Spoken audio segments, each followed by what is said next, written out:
नमस्कार, झारखंड समाचार में आप सबका स्वागत है। आइए जानते हैं झारखंड की तमाम छोटी बड़ी खबरों को। इससे पहले चैनल को सब्सक्राइब नहीं किया है तो प्लीज चैनल को सब्सक्राइब कर बेल आइकन को प्रेस कर दीजिए ताकि खबरों का अपडेट आपको मिलता रहे। रघुवर दास ने हेमंत सोरेन पर किया जुबानी हमला, कहा सरकार का मतलब सिर्फ ट्रांसफर पोस्टिंग नहीं। दरअसल आपको बता दें कि झारखंड के पूर्व मुख्यमंत्री व बीजेपी के राष्ट्रीय उपाध्यक्ष रघुवर दास पलामू प्रमंडल के दौरा पर हैं। इस दौरान वे कई कार्यक्रमों में भाग लेंगे। बुधवार को उन्होंने पलामू सर्किट हाउस में प्रेस वार्ता करते हुए राज्य के मुख्यमंत्री हेमंत सोरेन पर जमकर हमला बोला। उन्होंने कहा कि यह सरकार सिर्फ ट्रांसफर पोस्टिंग करना जानती है, जबकि इसका असली मकसद क्या है ये जनता समझती है। पूर्व मुख्यमंत्री ने कहा कि बीजेपी की सरकार में ट्रांसफर पोस्टिंग के गेम को बिल्कुल बंद कर दिया गया था, जो इस सरकार ने आते ही पूरे राज्य में शुरू कर दिया। रघुवर दास ने कहा कि उनके मुख्यमंत्री काल में डबल इंजन की सरकार में झारखंड के लोगों के लिए काम किया गया था, लेकिन हेमंत सोरेन ने 3 सालों में एक भी वादा पूरा नहीं किया। साथ ही उन्होंने कहा कि राज्य की कानून व्यवस्था पूरी तरह से ठप है। उन्होंने आरोप लगाते हुए कहा कि राज्य की जनता समझ चुकी है कि डबल इंजन की सरकार की क्या अहमियत है। आने वाले दिनों में एक बार फिर राज्य में बीजेपी की सरकार बनेगी। उन्होंने 60-40 वाली नियोजन नीति पर कहा कि 60-40 नीति के कारण बाहर के लोगों को नौकरी मिलेगी। 1932 और 60-40 दोनों राजनीति कार्ड है, जिसे खेलकर सरकार जनता को गुमराह कर रही है। राहुल गांधी पर अत्याचार नहीं सहेगी देश की जनता, बरही में कांग्रेस ने टोल जाम कर जताया विरोध। बता दें कि बरही विधायक उमाशंकर अकेला यादव ने कल जीटी रोड पर जमकर प्रदर्शन किया। राहुल गांधी की सदस्यता रद्द किए जाने, महंगाई, भ्रष्टाचार व बड़े टोल टैक्स के विरोध में बुधवार को जीटी रोड पर बरही रसोईया धमला टोल प्लाजा पर प्रदर्शन किया गया। इस दौरान टोल को जाम कर दिया गया, जिसके चलते टोल प्लाजा ध्वस्त हो गया व दोनों तरफ वाहनों की कतारें लग गई। मौके पर विधायक ने संबोधित करते हुए कहा कि देश में मोदी की तानाशाही चल रही है। लाखों कुर्बानियों के बाद अर्जित देश की आजाद व लोकतांत्रिक व्यवस्था को ध्वस्त किया जा रहा है। साथ ही उन्होंने कहा कि राजनीतिक षड्यंत्र के जरिए राहुल गांधी की सदस्यता रद्द कर दी गई और उन्हें संसद में बोलने नहीं दिया गया। आगे उन्होंने कहा कि सदन के भीतर माइक बंद कर दिए जा रहे हैं। अकेला ने पूछा कि मोदी को अडानी से क्या रिश्ता है। इस दौरान बरही विधायक ने मोदी सरकार को महंगाई, भ्रष्टाचार के मुद्दे पर जमकर हमला किया। इस विरोध प्रदर्शन में जाम दिन के 11:30 बजे से 1:15 तक रहा। पलामू से 5 लाख का इनामी माओवादी ननकुरिया गिरफ्तार, इलाज के दौरान पुलिस ने दबोचा। बता दें कि नक्सलियों के खिलाफ अभियान में पलामू पुलिस को एक बड़ी सफलता मिली है। गुप्त सूचना के आधार पर पुलिस ने पाके थाना क्षेत्र से माओवादी नक्सली संगठन के एरिया सब जोनल कमांडर और 5 लाख का इनामी नक्सली नंदकिशोर यादव उर्फ ननकुरिया को गिरफ्तार किया है। पुलिस अधीक्षक चंदन कुमार सिन्हा ने बताया कि घायल अवस्था में इलाज कराने के दौरान नक्सली नंदकिशोर यादव को गिरफ्तार किया गया। नक्सली नंदकिशोर यादव को पेट में गोली लगी है, जिसको वो इलाज करवा रहा था। पलामू एसपी चंदन सिन्हा के नेतृत्व में पुलिस की एक टीम गठित कर इसकी गिरफ्तारी की गई है। एसपी ने बताया कि गिरफ्तार माओवादी नक्सली नंदकिशोर यादव 1 दर्जन से अधिक बड़ी घटना में वांछित है। लंबे समय से यह पुलिस की गिरफ्तारी से फरार था। पुलिस ने इसकी तलाश में कई बार जाल बिछाया था, पर हर बार चकमा देकर भाग निकलता था। ऐसा माना जाता है कि नंदकिशोर की सूचना तंत्र काफी मजबूत थी, जिस कारण वो पुलिस को धोखा देने में सफल रहता था।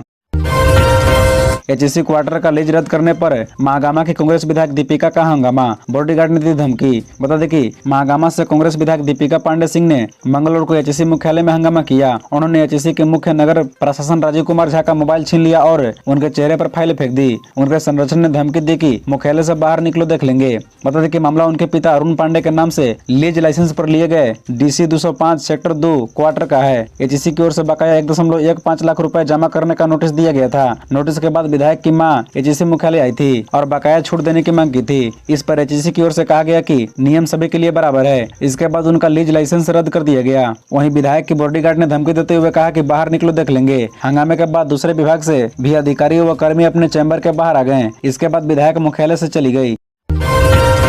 झारखंड के सरकारी कर्मियों को हेमंत सरकार का तोहफा, 4% बढ़ेगा महंगाई भत्ता।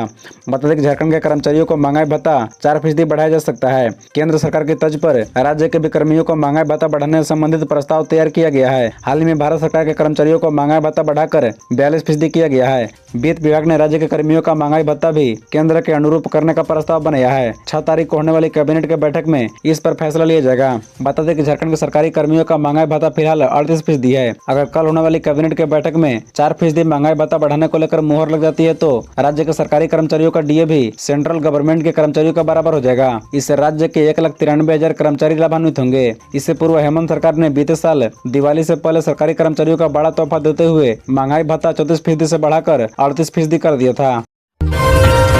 टाटा स्टील में 75% स्थानीयों को मिलेगा काम, जारी हुआ सर्कुलर। दरअसल बता दें कि टाटा स्टील ने राज्य सरकार के नौकरियों में 75% स्थानीयों को आरक्षण देने के आदेश का अनुपालन करने को लेकर सर्कुलर जारी किया है। इसमें सभी ठेकेदारों बेडरों को 75% स्थानीयों को ही नौकरी पर रखने का आदेश दिया गया है। कर्मचारियों को ट्रेनिंग कराकर अपग्रेड करने को कहा गया है। मालूम हो कि राज्य सरकार की ओर से कंपनियों को नोटिस भेजी गई थी। सभी बेडरों और अनुषंगी कंपनियों को एक फॉर्म भर कर देने को कहा गया है। इसमें उनसे आंकड़ा मांगा गया है कि उनके अधीन कितने कर्मचारी कार्यरत हैं, इसमें उनके ग्रेड क्या है और किस ग्रेड में कितने स्थानीय हैं। स्थानीय का प्रमाण पत्र भी जमा कराने को कहा गया है। टाटा स्टील ने अपनी सभी अनुषंगी कंपनियों से यह आंकड़ा मांगा है। इसे लेकर HRM विभाग की ओर से पहल तेज की गई है। सर्कुलर में कहा गया है कि इस माह के अंत तक दस्तावेजों का जमा करा दें ताकि इसकी रिपोर्ट सरकार को भेजी जा सके।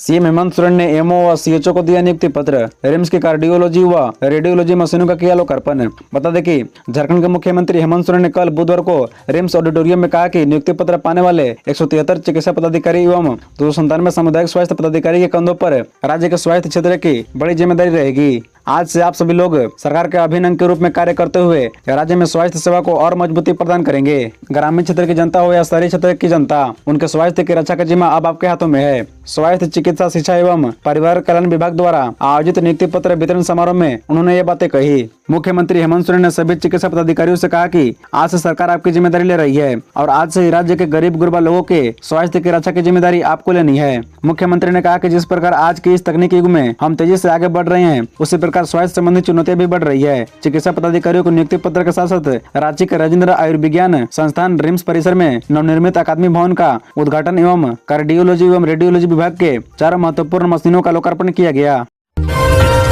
ईडी ने मिड डे मील घोटाले में मनी लॉन्ड्रिंग के आरोप में संजय तिवारी के दावे को बताया फर्जी। बता दें कि मिड डे मील घोटाले में मनी लॉन्ड्रिंग के आरोप में संजय तिवारी ने सुप्रीम कोर्ट में खुद को 300.03 एकड़ में फैले चाय बागान का मालिक बताया था। साथ ही इसे गिरवी रखकर 1.25% ब्याज पर 15 करोड़ रुपए उधार लेने का दावा किया था। उसने चाय बागान गिरवी रखने को लेकर ईमेल के जरिए हुई बातचीत का ब्यौरा भी पेश किया था।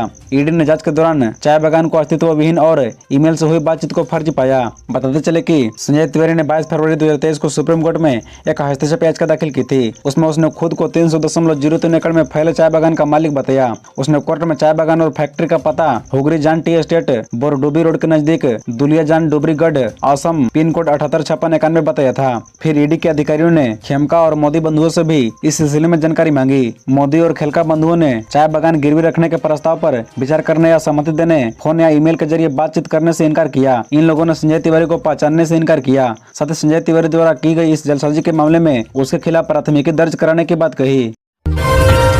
हाईकोर्ट से मिली जमानत के बाद भी जेल से बाहर नहीं आ पाई सजायाफ्ता पूर्व विधायक ममता देवी। बता दें कि रामगढ़ के पूर्व विधायक ममता देवी हजारीबाग जेपी केंद्रीय कारा से बुधवार को बाहर नहीं आ पाई। हाईकोर्ट से मिला जमानत आदेश देर शाम तक कारा अधीक्षक के पास नहीं पहुंचा था। आदेश आने का इंतजार जेपी केंद्रीय कारा में किया गया। कारा अधीक्षक कुमार चंद्रशेखर ने बताया कि न्यायालय का आदेश आते ही जेल की प्रक्रिया पूरी कर ली जाएगी। बता दें कि हाईकोर्ट से ममता देवी को बेल मिलने की सूचना के बाद कांग्रेस के कई नेता व समर्थक जेपी केंद्रीय कारा मार्ग में शाम तक इंतजार करते रहे। बता दें कि 2 मामलों में बेल बॉन्ड भरना है। पूर्व विधायक ममता देवी पर 29 अगस्त 2016 को रामगढ़ जिले के गोला थाना क्षेत्र की IPL कंपनी में रैयतों के आंदोलन के विवाद को लेकर मामला दर्ज किया गया था। इस घटना को लेकर 2 मामला कोर्ट में चल रहा था। हजारीबाग MP MLA कोर्ट पवन कुमार की अदालत ने एक मामले में 2 वर्ष की सजा और 5,000 रुपए का जुर्माना लगाया था। दूसरे मामले में 5 वर्ष की सजा सुनाई गई थी। शराब पीने की थी आदत, छोड़ गई 11 पत्नियां, 12वीं ने टोका तो पीट पीट कर मार ही डाला। दरअसल आपको बता दें कि झारखंड के बोकारो से एक दिल दहला देने वाली घटना सामने आई है। यहाँ एक व्यक्ति ने शराब पीने से मना करने पर अपनी पत्नी को लाठी डंडों से पीटकर मौत के घाट उतार दिया। जानकारी के अनुसार मृतिका उसकी 12वीं पत्नी थी। इससे पहले उसने 11 शादियां की, लेकिन शराब पीकर लड़ाई करने की वजह से बारी बारी सभी ने छोड़कर चली गई। जब उसकी 12वीं पत्नी ने भी शराब पीने से रोका तो ये उस व्यक्ति को इतना नागवार गुजरा कि उसने पत्नी की हत्या कर दी। पुलिस ने मंगलवार को आरोपी को गिरफ्तार कर जेल भेज दिया है। बता दें कि झारखंड के बोकारो के रहने वाले रामचंद्र तुरी ने 12 शादियां की थी। पहले शादी की हुई 11 पत्नियों ने शराब पीने और शराब पीकर लड़ाई करने की वजह से छोड़ दिया था। रामचंद्र तुरी की 20 साल पहले सावित्री देवी से शादी हुई थी। 12वीं पत्नी सावित्री देवी से रामचंद्र के 4 बच्चे हैं। एक बच्चा हैदराबाद में मजदूरी का काम करता है। बाकी 3 शादी समारोह में गए हुए थे। सोमवार को घर में रामचंद्र और उसकी पत्नी के अलावा कोई नहीं था। रामचंद्र शराब पीने लगा तो पत्नी ने रोका। इस बात से गुस्साए रामचंद्र ने पत्नी सावित्री देवी की हत्या कर दी। खबरों से जुड़े रहने के लिए चैनल को सब्सक्राइब, वीडियो को लाइक एवं एक दूसरे से शेयर जरूर करें। धन्यवाद।